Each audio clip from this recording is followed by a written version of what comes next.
yang orang suka gak sadar, strategi itu mulainya dari finance.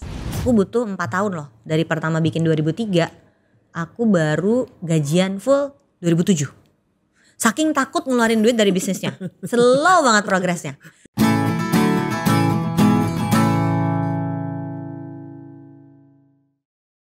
Halo teman bos, kembali lagi di Boskes, podcast buat bos dan juga calon bos. Persembahan dari Kementerian Investasi BKPM. Bersama saya, Hifzi Hoir, luar biasa ya. Dan kita hari ini bakal ngobrol yang seru-seru nih teman bos ya.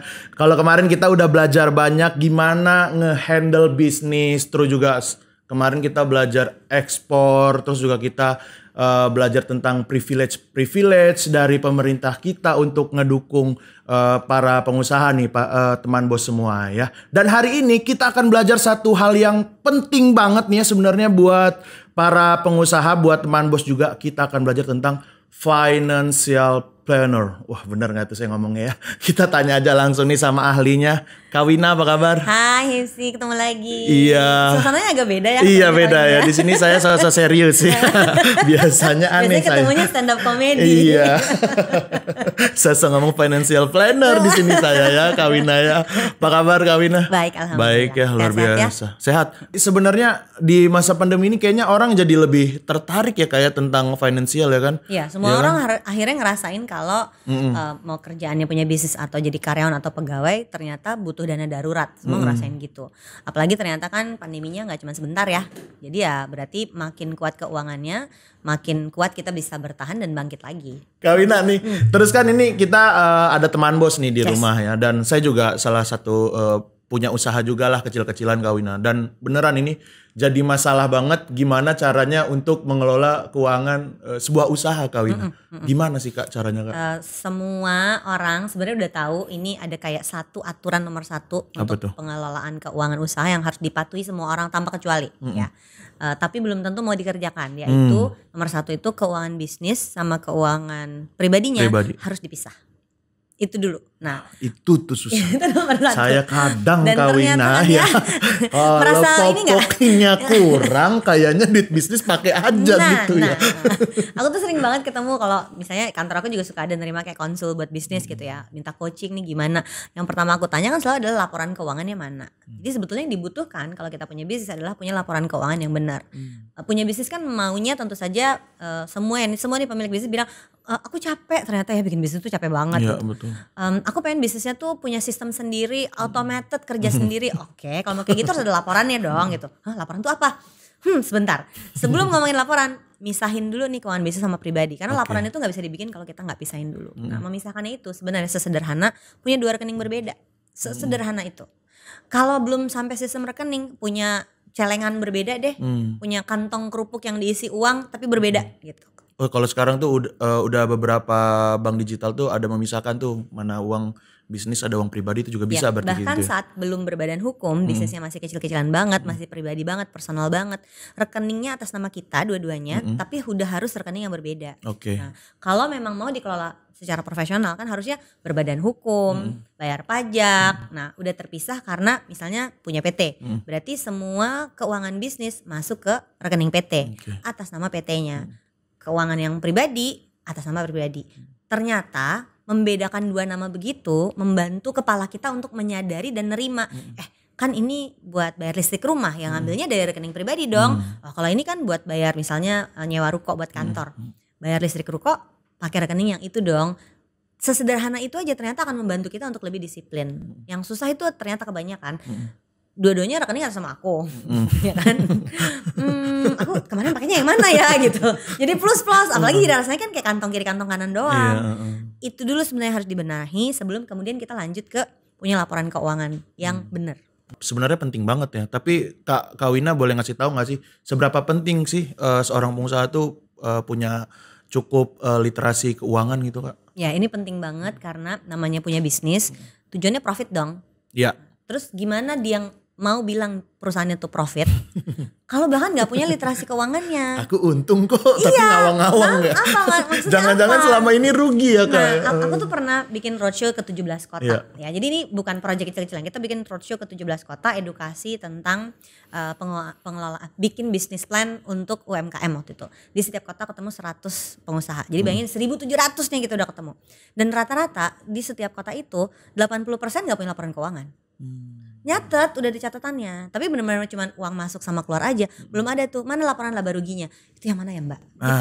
Itu tuh gimana? Jadi kalau aku tanya tunggu dulu, tujuan bisnis apa? Profit dong. Kalau nggak mau profit bikin yayasan aja, nggak usah bikin perusahaan dong kan. Orang lain bermanfaat atau emang bermanfaat? boleh sih itu, boleh. Ya, tapi harus ada profitnya juga. Aku juga bikin yayasan, lebih pusing. Ternyata lebih susah. Jadi akhirnya kalau kita punya usaha harus profit. Menentukan profit itu gimana? Lihatnya kan dari laporan laba rugi, bukan dari laporan arus kas. Nah jadi si pemilik bisnis ini penting banget untuk punya literasi finansial yang baik sehingga keuangan bisnis sama pribadi terpisah dan dia ngerti cara baca laporan keuangan, bukan bikinnya loh, tapi cara baca laporan keuangan. Karena akhirnya strategi usaha itu mulainya dari laporan keuangan. Mau nentuin apa? Nentuin sales, nentuin marketing, nentuin apa deh? Nentuin mau rekrut berapa orang bulan depan. Kalau nggak ada laporan keuangan, tahu dari mana kita mampu bayar gaji karyawannya? Hal-hal yang kayaknya kecil dan sederhana, tapi kalau itu nggak dimulai, susah untuk kita menentukan jalan berikutnya. Karena ini tuh kayak peta perjalanan si laporan keuangan ini, kayak ngasih signal. Oh, nih kalau nggak diurus cash flow-nya habis 3 bulan lagi loh. Nah, itu semua strategi mulainya kan harus dari data-data seperti itu. Kecuali memang bikin usahanya pakai feeling doang.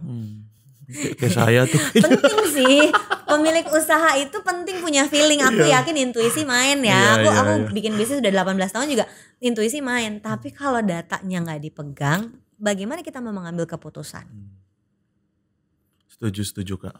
Kok cemas sih? Aku jadi tersindir ke diri sendiri gitu selama ini.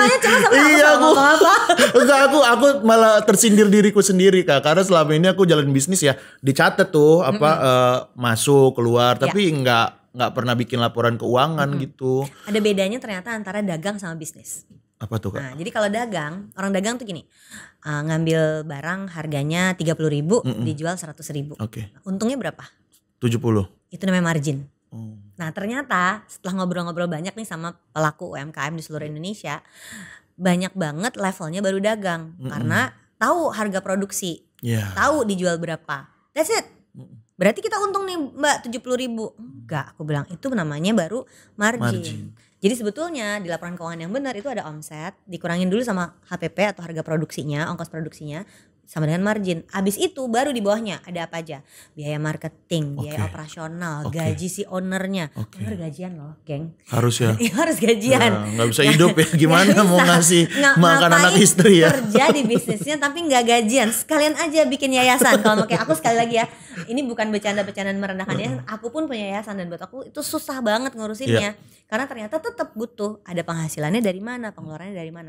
Jadi ujungnya akhirnya profit dari usaha itu baru ketahuan kalau kita punya pengeluaran yang variabel tadi atau HPP atau ongkos produksi sama pengeluaran yang fix yang sifatnya operasional, ongkos marketing, gaji karyawan, sewa gedung, itu di ongkos tetap, listrik, air, semuanya.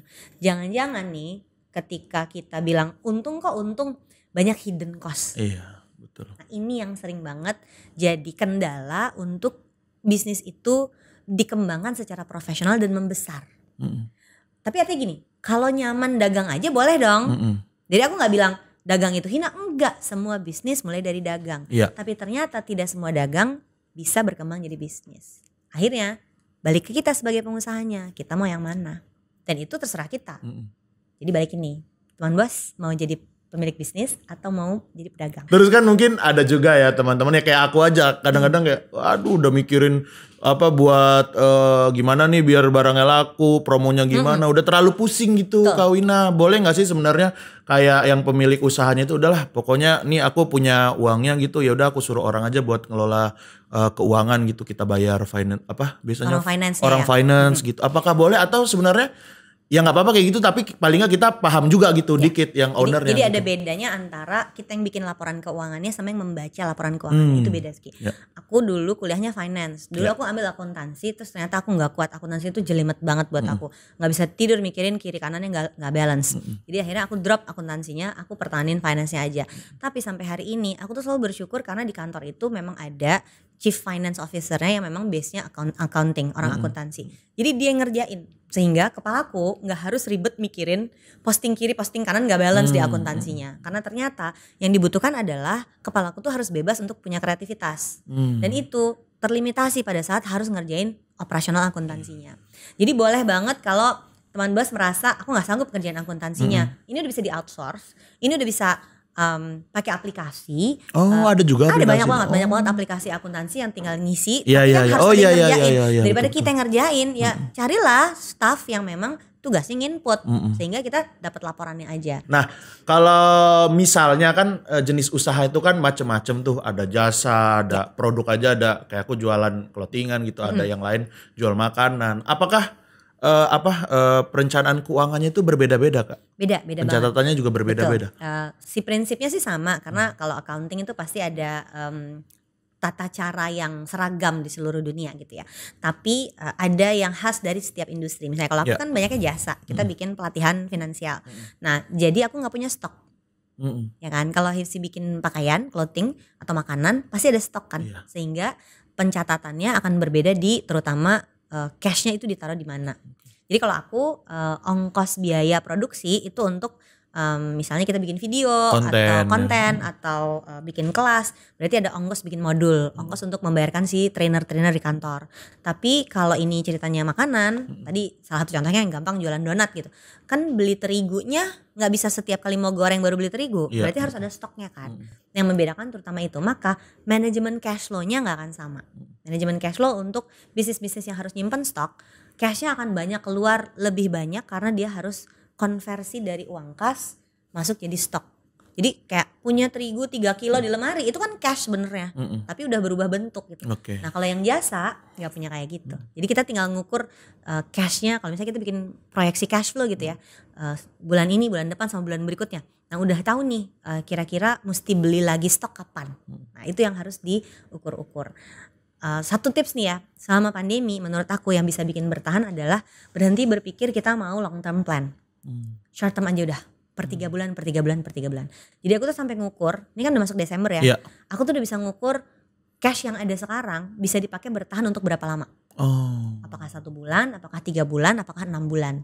Tergantung kondisi masing-masing kan berarti kan. Karena dengan begitu kita bisa punya kemampuan untuk planning lebih bagus. Kebayang gak ya? Kalau nih usaha yang punya dana cash yang operasional itu dihitung-hitung kira-kira 6 kali dana cash. Kalau UMKM kan jarang punya uang sebanyak itu. Tapi kalau dia udah punya uang cash untuk 6 bulan, jadi dia udah tahu marketing spendingnya dia dari Januari sampai Juni mau kayak apa. Dia udah tahu bisa ngerekrut tambahan orang dari Januari sampai Juni berapa orang. Dia udah tahu mau ekspansi atau mau defense dulu aja. Kalau bisnisnya kuat, kita ekspansi yuk, buka outlet baru kah gitu kan, atau launching produk baru. Tapi kalau enggak, bisnisnya lagi nggak bagus nih prospeknya walaupun punya cash, kita tahan aja, defense aja. Cuman punya outlet 2 ya udah itu aja dipertahanin, tapi yang penting salesnya meningkat. Nah itu strategi loh, yang orang suka nggak sadar. Strategi itu mulainya dari finance. Yang menentukan sales harus berapa targetnya itu dari finance. Bukan karena aku orang finance ya, tapi logika berpikirnya kan, oke, sales naik 100%, 100% dari mana? Dari langit gitu ya, tiba-tiba kita bersemedi terus datang angkanya gitu kan, enggak. Pasti ngelihat dong data keuangan bulan kemarin, 3 bulan kemarin, 1 tahun kemarin, salesnya tuh berapa, kita mau naikin berapa persen dari data itu. Itu gunanya kita belajar laporan keuangan. Gokil ya, ini penting banget ternyata ya kita baru, tahu ya, dasar-dasarnya. Dasar banget ya. Bener, makanya nih aku juga berpikir gitu ya, mungkin teman bos juga berpikir gitu buat yang baru-baru yang mungkin sekarang baru ngedenger Kak Wina nih, akhirnya kan tercerahkan gitu kan. Gitu kan. Tapi kan mungkin harus ada langkah nyata nih yang harus dilakukan gitu. Apa sih yang bisa dilakukan Kak untuk segera menyusun perencanaan keuangan, mencatat keuangan usaha kita gitu? Salah satu ya, yang pertama keuangan pribadinya dulu. Nah orang suka berpikir kan bikin keuangan usaha, pribadi udah ntar aja, dua-duanya harus jalan. Karena kalau UMKM biasanya kan kecampur nih. Untuk bisa memisahkan keuangan bisnis sama pribadi, yang pribadinya kita urus juga. Nah, si keuangan pribadi biasanya ada rumus-rumus cash flow-nya. Aku kasih rumus cash flow tuh macam-macam ya, jadi nggak selalu harus pakai yang ini. Tapi salah satunya kita pakai namanya rumus 1, 2, 3, 4. Oke, nah, apa itu Kak? 1 itu minimum bisa nabung 10%. 2 itu boleh foya-foya tapi maksimal 20%. 3 boleh bayar cicilan, punya pribadi nih cicilannya. Maksimal 30%, baru 40%-nya untuk pengeluaran sehari-hari termasuk sedekah di dalamnya sama zakat. Itu keuangan pribadi. Kebayang nggak? Aku harus denger nih. Jangan lupa nanti linknya ya. Kadang saya udah ngatur cash flow tapi istri agak enggak ya. Aku selalu bilang keuangan yang sehat itu emang harus berdua sih, nggak bisa sendiri. Nah itu baru keuangan pribadi. Kebayang nggak kalau keuangan pribadinya kuat, begitu kita mengurus keuangan bisnis, si keuangan pribadi itu enggak ngegerogotin keuangan bisnisnya terus, tapi keuangan bisnisnya kuat, keuangan pribadinya juga kuat. Nah, waktu memisahkan jadinya kita udah tahu, misalnya biar bulat-bulat aja angkanya ya. Oke, setiap bulan dari bisnis itu aku harus berpenghasilan 5 juta sebulan. Karena aku udah ngitung nih pengeluaranku sebulan adalah keluargaku butuh 5 juta. Jadi dari situ kita bisa bikin target di keuangan bisnis kita. Ada uang masuk berapa, HPP-nya berapa, marginnya berapa, bisa ditarik nggak 5 juta sebulan. Kalau nggak bisa gimana? Boleh pakai sistem komisi aja dulu. Pokoknya kalau salesnya sekian, aku ngambil 5% atau 10% atau 20% dari salesnya. Karena tidak semua bisnis itu udah siap bayar gaji owner ya. Aku butuh 4 tahun loh. Dari pertama bikin 2003, aku baru gajian full 2007. Saking takut ngeluarin duit dari bisnisnya. Slow banget progresnya. Sampai bisa terima THR 2007 tuh yang wah bisnis beneran sekarang bisa THR gitu. Padahal bisnis sendiri ya? Padahal bisnis sendiri. Karena takut narik duit dari bisnis sendiri kan. Nanti kolaps bisnisnya. Taruh nggak jalan gitu. Pasti teman bos pasti ngerasa kayak gitu kan. Nah dari situ baru kita menata nih. Sanggup gak narik berapa ke dalam keuangan pribadi kita sebagai gaji tetap. Kalau belum ya bagi aja. Gaji tetapnya gak banyak tapi ada komisi supaya ownernya juga ngerasain. Karena owner itu sebetulnya berhak terima gaji kalau dia kerja di dalamnya. Dan juga berhak terima bagi hasil atau profit yang dibagi di akhir tahun. Nah dari situ baru nih keuangan bisnisnya dibikin pencatatannya. Kalau belum sanggup punya orang akuntansi atau gak ngerti bikin laporan keuangan pakai aplikasi akuntansi, bikin aja dulu tadi pencatatan uang masuk uang keluar. Minimum dengan itu udah kelihatan duitnya ada. Iya betul. Dan itu bahkan gak perlu catat manual. Udah ya 2021 kan. Aplikasi banyak ya kayak. Kita bisa pakai bank aja. Iya gak sih? Betul, rekening di bank. Tapi jadi mesti disiplin. Walaupun misalnya tadi contohnya kan yang gampang aja. Punya booth jualan donat. Transaksi masih cash nih. Cash itu harus disetor ke bank. Harian. Jadi benar-benar di bank akan tercatat, oh per tanggal sekian ada uang masuk 10 juta itu adalah sales dari hari sebelumnya, kelihatan. Yang sering kejadian kan jualan udah masuk dompet. Terus kita lupa gak dimasukin. Nah ini nih yang bikin bisnis kayak gini-gini nih. Jadi langkah yang konkret adalah semuanya masukin ke dalam bank. Jadi begitu kita buka internet banknya keluar semuanya kan, uang masuk uang keluar tuh kelihatan. Bahkan saat transaksinya cash pun setorin ke bank supaya tercatat secara digital otomatis, gak usah nyatet manual lagi. Sehingga semua pemilik bisnis harusnya punya catatan cash flow dengan cara seperti itu. Terus kalau misalnya gini nih Kak, mungkin Kak Wina tadi kan udah jelasin kan penerapan langsungnya gitu kan. Kalau misalnya nih Kak, ini pengusaha udah cukup lama lah ya, mungkin 3 tahun 4 tahun gitu. Terus dia gak pernah nyatet keuangan, nyatet juga ya seadanya gitu. Tapi sekarang dia pengen ngerapihin gitu, karena udah terlalu kacau gitu. Betul. Gimana itu Kak? Mulai dari hari ini. Udah lupain yang kemarin, mulai dari hari ini aja dulu.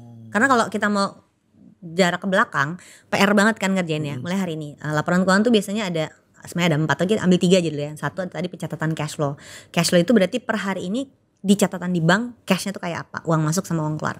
Yang kedua sebetulnya adalah profit and loss statement atau laporan laba rugi. Di situ ada pencatatan sales, penjualan dikurangin harga produksi sama dengan margin dikurangi ongkos tetap. Yang ketiga adalah neraca. Nah neraca ini menarik karena sebetulnya kalau neraca bisa dibikin per hari ini. Misalnya usahamu apa? Clothing. Oke, di gudang ada berapa banyak kaos yang belum kejual. Itu hitung stock opnam. Itu adalah bagian dari bikin neraca. Sesederhana itu sebetulnya.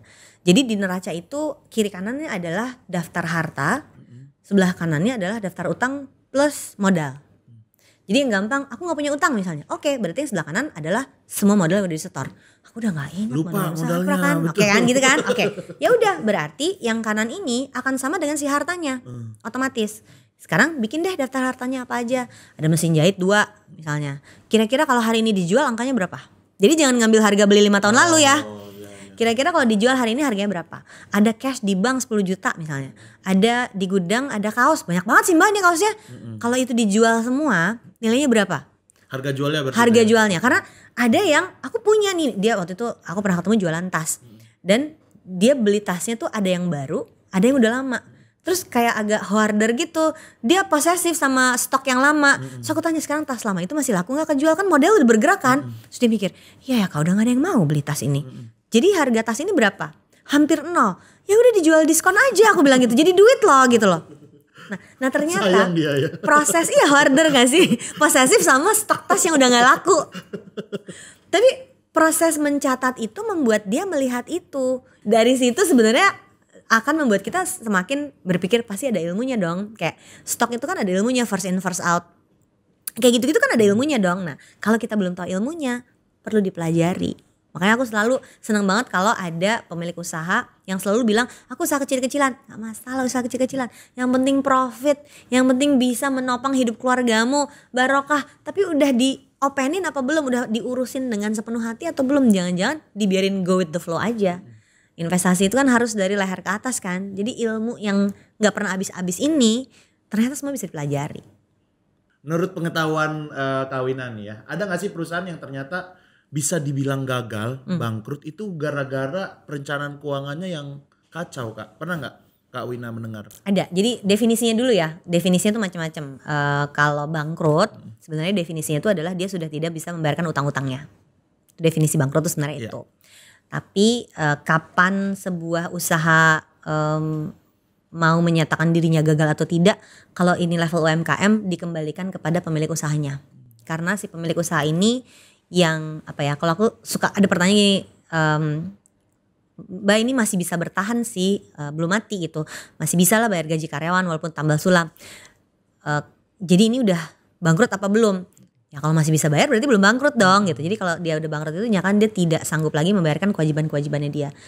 Gak cuma utang sebenarnya, termasuk juga kayak harus bayar gaji karyawan, harus bayar sewa gedung, bayar listrik gitu. Jadi itu kelihatannya terutama pas lagi pandemi ya, di cash flow. Di laporan cash flow itu benar-benar akan kelihatan. Aku tuh sampai bikin kan misalnya dari Januari ke Juni. Kita bikin tuh proyeksinya. Kalau bikinnya benar itu akan kelihatan. Nih April udah mau lebaran nih. Tahun depan nih. Udah minus loh proyeksinya. Di situ kita bisa lihat kalau kita nggak bikin proyeksi ini, harusnya dari Januari udah waspada dong. Iya. Tapi gara-gara dia tidak mengatur keuangan dengan baik, di April baru ya nggak ada duit buat bayar THR, baru gitu. Ini contohnya orang-orang yang dalam tanda kutip bangkrut karena enggak ngatur keuangan dengan baik. Harusnya dari Januari udah tahu di April mau ada apa. Jangan bilang di April baru nggak punya duit buat bayar gaji karyawan. Nah kalau misalnya kita udah bener-bener bangkrut nih Kak Wina, usaha kita ya. Terus apa nih yang harus jadi evaluasi yang terlebih dahulu Kak? Terutama penyebabnya apa? Ada yang penyebabnya urusan pajak misalnya. Ada yang penyebabnya memang ternyata bidangnya itu gak ada peminatnya atau memang industrinya menguap. Kan ada ya industri yang kayak gitu ya. Misalnya teknologi gitu ya. Aku baru mau bilang teknologi. Tapi benar kan? Jadi sekarang dengan semua orang bisa internet lewat handphonenya, warnet jadi gak seperti zaman dulu. Kamu kuliah atau aku kuliah? Zaman aku kuliah bahkan belum ada warnet. Aku zaman SMP. Wah kita beda jauh ya. Jadi akhirnya yang perlu dilihat tuh apa dulu penyebabnya, karena setahu aku sih orang-orang yang memang udah ngerasain bikin bisnis, kalaupun dia gagal, dia akan bangkit lagi dan bangun bisnis baru. Jadi jangan berkecil hati kalau udah merasa aku gak bisa nih pertahanin. Evaluasi deh apa penyebabnya kemarin gagal. Karena ada juga beberapa yang ternyata penyebab gagalnya adalah yaitu tadi rekrutmen yang gak benar. Dia menempatkan orang di bidang yang gak sesuai sama kemudahan orang, kebisaan orang itu. Akhirnya ya bisnisnya gak bisa perform gitu. Tapi jadinya si laporan keuangan ini yang benar-benar harus diperiksa, karena biasanya kan bangkrut itu karena tidak mampu membayarkan utang dan kewajiban-kewajiban lain.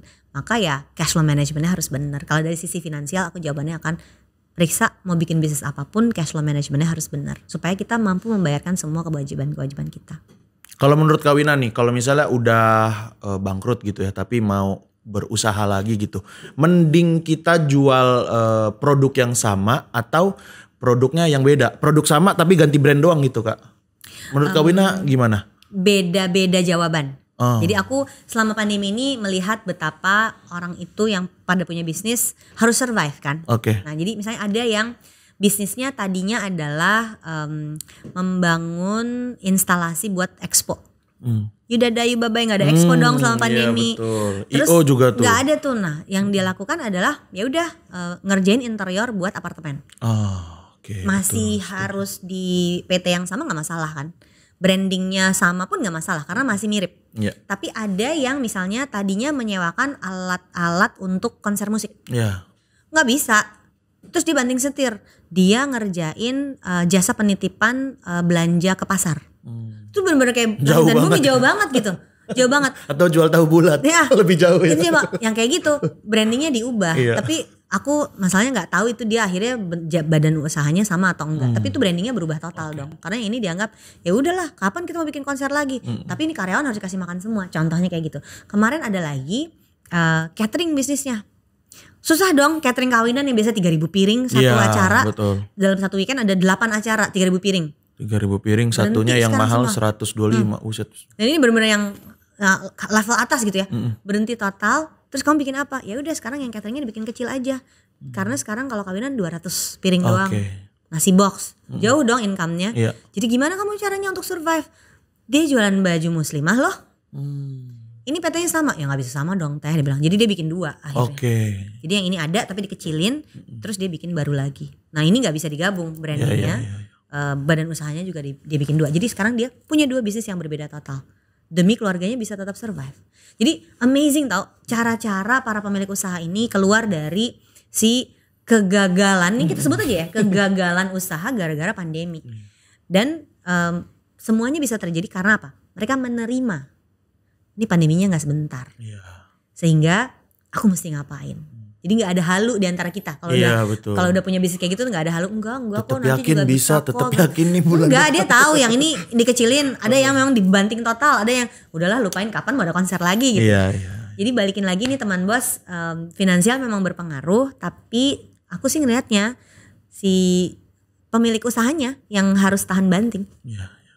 Bahwa ada gagal ya, it's just another life cycle aja. Next mau ngapain? Gitu. Gokil Kak Wina, luar biasa sekali. Terpukau aku Kak Wina ya. Kalau gitu Kak Wina, kita udah ngobrol banyak, sebenarnya masih banyak yang pengen ku tanyain. Mungkin teman bos juga pengen nanya juga ya. Mungkin bisa ditanyain di komen bawah ya kan. Nanti kalau Kak Wina bisa lihat juga bisa komen-komenan di bawah ya. Komen-komenan bisa menjawab ya Kak ya.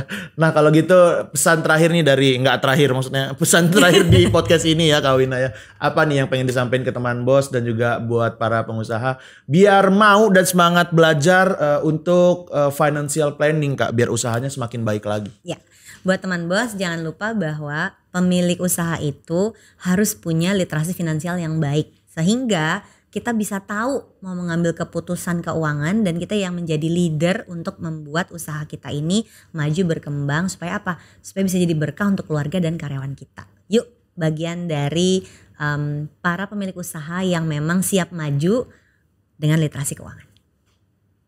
Udah Kak? Udah. Luar biasa sekali. Aku masih nungguin lagi. Terima kasih sekali lagi Kak Wina. Kalau di-stop terus loh nanti. Gak apa-apa Kak Wina. Luar biasa. Terima kasih sekali lagi Kak Wina sudah mau ngobrol-ngobrol di sini ya tentang literasi keuangan buat para pengusaha. Jadi jangan sampai usaha kita tuh stuck ya, atau kita nggak tahu perkembangan usaha kita gitu. Atau kita bingung memikirkan strateginya karena kita tidak punya perencanaan keuangan yang baik dan juga laporan keuangan yang baik ya. Kalau gitu sekali lagi terima kasih sudah mau ngobrol di sini. Terima kasih juga buat semua teman bos yang sudah menonton Boskes selama ini ya. Semoga lanjut lagi acara ini ya, biar saya ada penghasilan lagi. Biar saya bisa merencanakan keuangan. Percuma kalau kita merencanakan keuangan tapi tidak ada pemasukan. Bener juga. Bener ya. Kita udah belajar banyak kemarin tentang bagaimana perizinan yang sudah sangat dimudahkan sekali sama pemerintah kita. Terus kita belajar tentang ekspor kah, kita dimotivasi juga sama Atta Halilintar tentang menjadi pengusaha. Terakhir nih kita belajar tentang financial planner ya. Udah lengkap semua ilmunya. Jadi silakan dijalankan dengan baik nih teman bos, dan kita bertemu lagi di Boskes berikutnya. Amin ya robbal alamin ya. Jadi terima kasih buat Kawina, terima kasih juga buat Boskes. Kita ketemu lagi di Boskes berikutnya. Podcast buat bos dan juga calon bos, persembahan dari Kementerian Investasi BKP. Terima kasih, dadah.